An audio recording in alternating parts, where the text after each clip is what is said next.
Welcome to the Deep Dive. Today, we're taking a closer look at something really fundamental in clinical settings. One of those medical procedures that's essential but maybe not widely understood unless you've, directly encountered it. We're talking about the nasogastric tube, the NG tube. That's right. Sounds pretty straightforward, doesn't it? A flexible tube, you thread it through a nostril, down the esophagus, and it ends up in the stomach. Simple.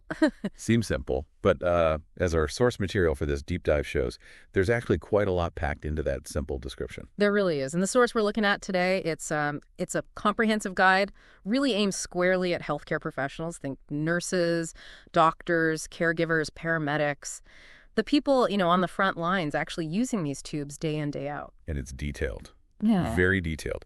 So our mission today is, to unpack that. To cut through the density and pull out the essential knowledge you need. Why are these tubes used in the first place? What are the really critical steps for inserting one, for managing it?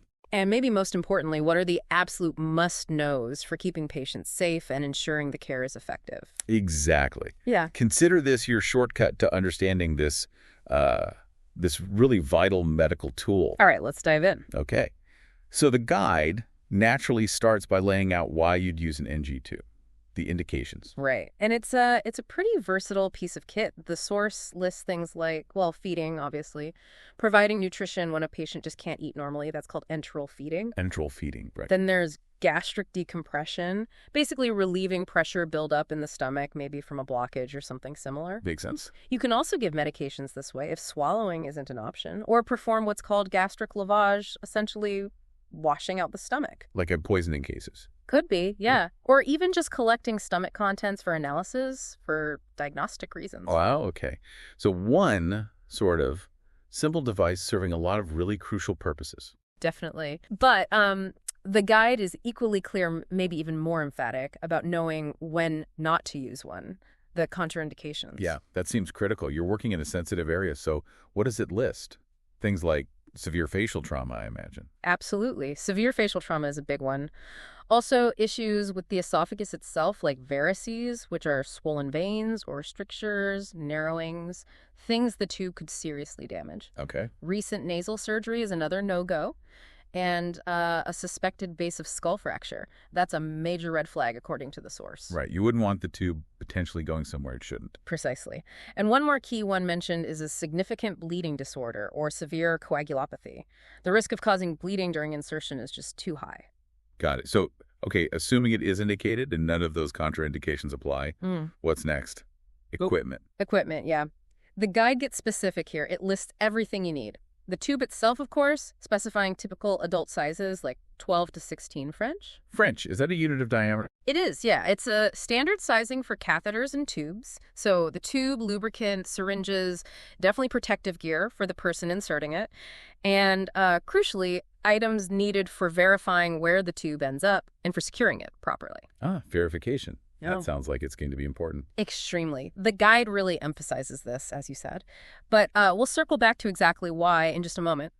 First, the actual insertion procedure. Preparation is key. Okay. So talking to the patient first. Yes. Explaining what's going to happen, getting consent if they're able to give it, right, and then positioning them correctly.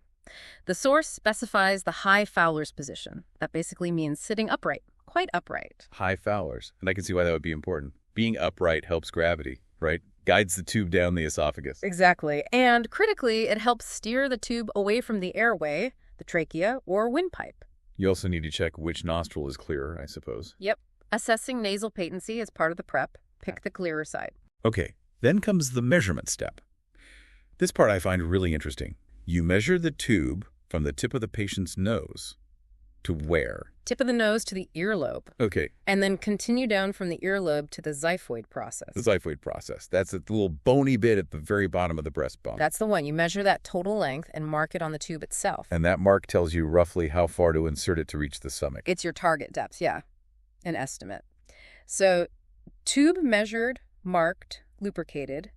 Then the insertion begins gently into the chosen nostril. And the guide mentions asking the patient to swallow, if they can. Yes, that's a really helpful step if the patient can cooperate. As you advance the tube, asking them to take sips of water, if allowed, or just dry swallow. Why does swallowing help? Well, the act of swallowing helps to open up the esophagus, making the path clearer. And again, it helps divert the tube away from the opening of the trachea. Makes sense. So you advance it carefully to that mark you made. Carefully, yes. And you're constantly watching the patient for any signs that the tube might have gone the wrong way. Like what? Coughing. Coughing, definitely. Choking, sudden difficulty breathing, maybe cyanosis turning bluish. The guide is very clear. If you see any of those signs, you stop immediately and withdraw the tube. Okay, so getting the tube in is one thing, but knowing exactly where the tip has landed before you put anything down it. Yeah. That sounds like the really crucial part. It is. Frankly, as the guide implies, it's potentially a matter of life and death. Verification of placement is paramount. And the guide dedicates a lot of attention to this, you said. What methods does it cover? It does. It mentions the older auscultation method, sometimes called the whoosh test. The whoosh test, where you inject air and listen over the stomach. I've heard of that. That's the one. And this is a huge point in the source. The guide is explicit that this method is not reliable when used alone. Not reliable. Okay, that's critical. It might give you a hint, maybe, but it absolutely does not confirm the tube is safely in the stomach. It could still be in the esophagus, or worse, the lungs. So what is reliable? A much better method, also detailed, is pH testing. Testing the acidity. Exactly. You use a syringe to aspirate, to draw back a small amount of fluid from the tube. Then you test its pH, its acidity level, usually with special pH paper. And stomach contents should be. Very acidic. The guide typically says a pH of 5 or lower is a strong indicator of stomach placement. Below 5. Okay, that seems much more concrete than a whoosh sound. It is. It's far better. However, the guide does add a note of caution. Even pH can sometimes be affected by certain medications the patient might be on, like acid blockers. Ah, okay, so even pH testing isn't foolproof. It's a strong indicator, much better than auscultation, but the absolute gold standard. The method the source says is the most definitive, especially before you start any feeding. Let me guess. An X-ray. An X-ray confirmation, yes. That makes sense. So you can actually see where the tube is. Precisely. An X-ray provides clear visual proof that the tube tip is correctly positioned, usually curled safely within the stomach. So once placement is confirmed, ideally by X-ray, or at least by validated pH testing, what then? You secure it. You secure the tube, yeah. Usually taped to the patient's nose, or using a special commercial securement device. And importantly, you label it date and time of insertion. But securing it isn't the end of the story, right? The guide talks about ongoing care. Oh, absolutely. Ongoing management and just vigilant monitoring are just as vital. The guide is clear that this is a continuous responsibility shared across the care team. Shared responsibilities. What does that look like? Well, there are some things that apply to anyone interacting with the tube. Universal precautions, almost. The guide really stresses checking placement again before every single use. Every time. Before giving feeds, before giving medications, you have to re-verify. Every single time. How do you do that typically? Yeah. pH testing again. Often pH testing is used for these subsequent checks, yes, if the initial placement was confirmed correctly. And also checking the external length marking to ensure it hasn't migrated outwards. Okay. And flushing the tube. Essential. Flushing with water before and after giving anything meds feeds. It prevents the tube from getting blocked, which the guide notes is a pretty common problem. Right. Clogs would make it useless. Exactly. And everyone involved needs to be constantly monitoring the patient for potential issues. Such as? Checking the skin around the nostril where the tape is for any irritation or breakdown. Looking for signs of abdominal bloating or distress. And being super alert for any signs of aspiration. Aspiration. That's when stomach contents go into the lungs. Yes.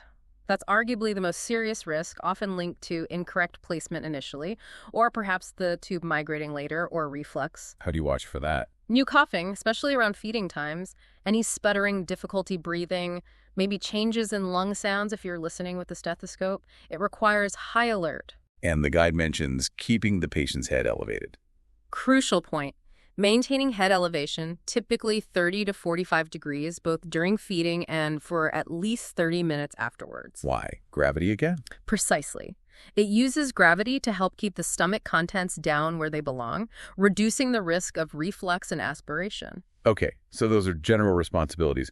Does the guide break it down further by role? Like for nurses or paramedics? It does. For nurses and paramedics who often manage the tube day to day, the source details things like meticulous documentation, recording everything. The insertion details, tube size, nostril used, how placement was confirmed, all the feeds and medications given, any output if the tube is being used for decompression. Document everything. Everything. And performing regular, usually daily, checks of the nostril site and the securement device, making sure it's clean and intact. And are they the ones who usually change the tube? It doesn't stay in forever? Yeah. No, it's not permanent. And yes, it's typically nurses or paramedics who change the tube based on hospital policy. The guide often cites intervals like every 7 to 14 days, depending on the tube material and local protocols. Okay. What about the doctor's role in all this, according to the source? Well, the doctor usually initiates the process, right? They order the NG tube when it's clinically needed. And the guide highlights their critical role in confirming and documenting the initial placement, especially if it's confirmed by X-ray before feeding starts. They sign off on it. And managing problems. Yes, evaluating and managing any complications that might arise. That falls to the medical team. And what about caregivers? Say, in a home setting. Does the guide address them? It does, and it's really important. Even for non-professional caregivers at home, the guide outlines specific, non-negotiable responsibilities. Things like rigorous hand hygiene before touching the tube or preparing feeds, making absolutely sure the patient is positioned correctly, head elevated during feeding, and, critically, never administering anything through the tube unless they have been specifically trained to do so, and it's clearly prescribed by the doctor or healthcare team. They shouldn't be improvising. Absolutely not. They are vital eyes and ears, though. They need to know the warning signs, vomiting, new coughing, breathing trouble, signs the tube might be blocked, and know who to contact immediately if they see them. Their role in just recognizing and reporting problems sounds absolutely critical, especially outside the hospital. It really is. Vigilance is key across the board. Now, despite all these careful procedures, the guide does acknowledge that, unfortunately, complications can still happen. Yes. It lists these out pretty clearly. It's important to be aware of the risks. We've mentioned the most feared one, misplacement into the airway, leading to aspiration pneumonia. That's the big one, yeah. But there are other, less severe perhaps, but still significant issues. Things like nasal trauma or nosebleeds just from the insertion process itself, sinusitis, inflammation of the sinuses, or throat irritation from the tube simply being there long-term. Gastric reflux, you mentioned that too, which also carries that aspiration risk. Right, and then problems with the tube itself getting blocked, like we discussed, or accidentally being pulled out or dislodged. These potential issues really underscore why that constant vigilance from everyone involved is so, well, non-negotiable, as the guide puts it. Exactly. Okay, so the guide covers why, how to insert, verify, manage the risks. Does it also cover taking the tube out? Removal. It does. Removal also needs a specific approach for safety and comfort. What's involved there? First, you verify the order to actually remove it, make sure it's time. Position the patient upright again, similar to insertion. And the guide suggests flushing the tube with a little bit of air just before removal. Where? To clear any residual contents near the tip, reducing the chance of anything dripping out into the throat as it's withdrawn. Smart. Then, a key step. Ask the patient to take a deep breath and hold it just as you start to pull the tube out. Holding the breath. Why? It helps to momentarily close off the glottis, the opening to the airway, providing a bit of extra protection against aspiration during the withdrawal. Then you just withdraw it gently and steadily. And then proper disposal, I assume, and documentation again. Absolutely. Properly disposing of the used tube and thoroughly documenting the removal time, patient tolerance, condition of the nostril, just like every other step. Documentation is a constant theme highlighted by the guide. Tube type, size, which nostril, confirmation method, how the patient tolerated it, all care provided. It's all presented as essential for safety and continuity. So we've really walked through this comprehensive guide. We've covered the reasons for using an NG tube, the careful dance of insertion, and, crucially, verification. The ongoing responsibilities of management and monitoring by different team members. And the potential complications and how removal is handled. Yeah, and throughout it all, the source material consistently circles back to emphasize those foundational pillars. Proper insertion technique is number one. Absolutely rigorous confirmation of placement, really leaning heavily on that gold standard X-ray when needed. Maintaining aseptic technique to prevent infection, and just consistent, regular monitoring. It's clear these aren't just suggestions. The guide presents them as the absolute bedrock of patient safety and comfort when dealing with NG tubes. Definitely. It's clearly much more complex and high stakes than just putting a tube in. It demands constant attention to detail. Exactly. And it makes you think. When you consider that whole intricate step-by-step process we've just unpacked, from the precise measurement and that gentle insertion through all those layers of verification, maybe culminating in that definitive X-ray, and then adding on the need for constant vigilance from doctors, nurses, paramedics, even caregivers at home. How does this sheer level of detailed, high-stakes procedure really highlight that profound balance we often see in medicine? The balance between the absolute necessity of an intervention, sometimes to sustain life itself or provide essential care, and the equally vital imperative to ensure the patient's dignity and minimize their discomfort throughout what can be, let's face it, a pretty challenging experience. That's a great point. It really does underscore that blend, doesn't it? The need for high technical skill married directly with compassionate, human-centered care. It's not just about the tube, it's always about the person the tube is helping.